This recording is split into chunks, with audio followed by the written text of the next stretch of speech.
সুপ্রিয় দর্শক, অনেকেই শুনেছেন যে জুলাই মাসের মধ্যেই ভারতের ট্যুরিস্ট ভিসা চালু হয়ে যাচ্ছে 100% শিওর দিয়ে অনেকেই বলতেছে।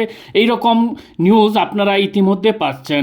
আগামী মাসের মানে জুলাই মাসের মধ্যেই অথবা আগস্টের মধ্যেই ভারতের ট্যুরিস্ট ভিসা চালু করে দিচ্ছে। এটা কতটুকু সত্য? এইরকম নিউজ শুনে আপনারা অনেকেই বিভ্রান্তের ভিতরে পড়েছেন। বুংবাং নিউজ তৈরি করে তাদের সেই নিউজগুলো দেখে আপনারা অনেকেই বিভ্রান্ত হয়েছেন। অনেকেই আবার জানতে চাচ্ছেন যে আসলেই সেই কথাগুলো সত্য কিনা। ভারতের ট্যুরিস্ট ভিসা কি জুন মাসের শেষের দিকে বা আগস্টের শুরুর দিকে বা আগস্টের শেষের দিকে অথবা এই বছরে 2025 সালে চালু করার সম্ভাবনা আছে কিনা, এটা কতটুকু সত্য? এই যে যারা নিউজ বানাচ্ছে, যারা ভিডিও তৈরি করছে এবং ভিডিও ইউটিউবে ছাড়তেছে, আমি নিজেও দেখেছি, আমার কাছে অনেকে লিঙ্ক পাঠিয়েছে যে ভাই এইটা এই ভারতের ট্যুরিস্ট ভিসা বলে চালু হয়ে যাচ্ছে জুলাইয়ের ভিতরে, এটা কতটুকু সত্য? আমার সাবস্ক্রাইবাররা এটা আমাকে লিঙ্ক দিচ্ছে হোয়াটসঅ্যাপে, দিয়ে তারা এটা জানতে চাচ্ছে। আমি একে একে উত্তর না দিয়ে আমি একটা ভিডিওই তৈরি করেছি যে আসলে আপনারা এইসব যে যারা এইসব ভিডিও বানাচ্ছে এরা শুধু বিয়ের আশাই ভিডিও বানাচ্ছে।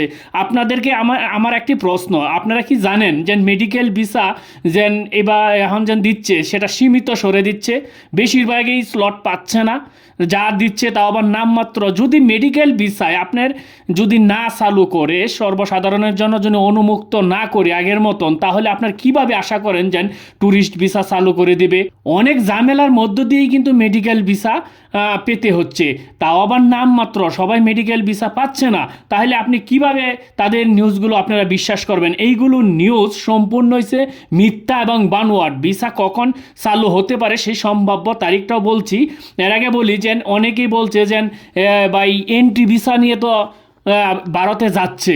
হ্যাঁ, এন্ট্রি ভিসা নিয়ে যাচ্ছে, যদি বলি সেই হিসাবটা আপনার 1000-এ একজন যাচ্ছে।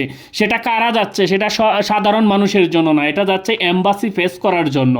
এম্বাসি ফেস করার জন্য দিল্লিতে যাচ্ছে এই এন্ট্রি ভিসা নিয়ে, এই সাধারণ মানুষের জন্য না। মনে রাখবেন যে ভারতের সব ভিসা বন্ধ আছে। এখন পর্যন্ত কোনো বাংলাদেশের সুনামধন্য নিউজ পোর্টাল বা ভারতীয় ওয়েবসাইট বা ভারতীয় হাইকমিশনারের মাধ্যমে কোনো জায়গায় কিন্তু এটা বলে নাই যে এই এত তারিখ অত তারিখ ভিসা চালু করে দিবে। সমস্ত যারা বলতেছে যে এই জুন মাসে চালু করে দিবে, জুলাইয়ে চালু করে দিবে, আগস্টে চালু দিবে, সম্পূর্ণ হচ্ছে মিথ্যা এবং বানোয়াট, নিজের মন গড়া কথা।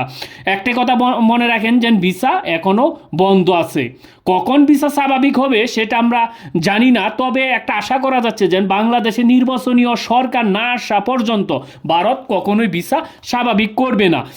আর আপনাদেরকে এই যে আমি যে নিউজটা দেখাচ্ছি যে ভারতীয় হাইকমিশনার সরাসরি ট্যুরিস্ট ভিসা নিয়ম শিথিলীকরণ, এটা কিন্তু আজকের নিউজ না। এই হাইকমিশনারের যে তারা বিজ্ঞপ্তিটা দিচ্ছে এটা হচ্ছে 2017 সালে। এই দেখেন, এপ্রিল 2017 সালের এই নিউজটাকে কেন্দ্র করে অনেকেই বলতেছে যে ভিসা চালু করে দিচ্ছে। তাহলে আমরা ভারতীয় ভিসা সম্পর্কে জানি, ভারতীয় ট্যুরিস্ট ভিসা বর্তমানে বন্ধ আছে এবং এটি পুনরায় চালু হওয়ার বিষয়ে কোনো আনুষ্ঠানিক ঘোষণা এখনও আসেনি। যারা ট্যুরিস্ট ভিসার জন্য আবেদন করতে চান তাদের ভারতীয় দূতাবাসের ওয়েবসাইটে সর্বশেষ আপডেটে নজর রাখতে বলা হয়েছে, কিন্তু তাদের ভারতের কোনো ওয়েবসাইটে ওইরকম কোনো বলে নাই যে ভিসা চালু করে দিব। বাংলাদেশের কিছু ইউটিউবাররাই এটা চালু করে দিচ্ছে, কিছু সংখ্যক ইউটিউবাররা, এইটা কিন্তু সবাই না।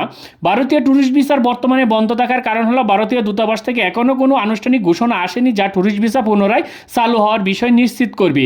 কিছু সূত্র মতে ভিসা প্রক্রিয়া সহজ করার জন্য কিছু পদক্ষেপ নেওয়া হচ্ছে, কিন্তু ট্যুরিস্ট ভিসা কবে থেকে পুনরায় চালু হবে তা এখনও স্পষ্ট নয়। যদি আপনি ট্যুরিস্ট ভিসার জন্য আবেদন করতে চান তাহলে ভারতীয় দূতাবাস ওয়েবসাইটে নিয়মিত চোখ রাখুন এবং আপডেটের জন্য তাদের সাথে যোগাযোগ করুন। আপনাদের ভিসা আবেদন করার সময় নিশ্চিত করুন যে আপনারা পাসপোর্ট মেয়াদ ভ্রমণের তারিখ আছে। যাই হোক, এটা তাদের অনেক দিছে।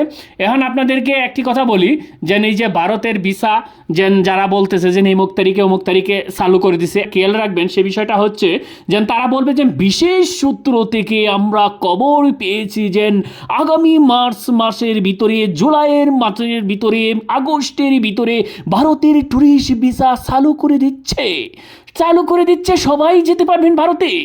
তারা কিন্তু বিশেষ সূত্রে, মনে রাখবেন তারা হচ্ছে ভারতীয় দূতাবাসের একজন বিশিষ্ট সুনামধন্য খ্যাতিসম্পন্ন ব্যক্তিবর্গ, তাই তারা বিশেষ সূত্রে খবর পাইতেছে, আর অন্য কেউ সেই খবরটা পাচ্ছে না। ভাই সবাই সাবধান থাকবেন, সতর্ক থাকবেন এদের কাছ থেকে। ধন্যবাদ সবাইকে।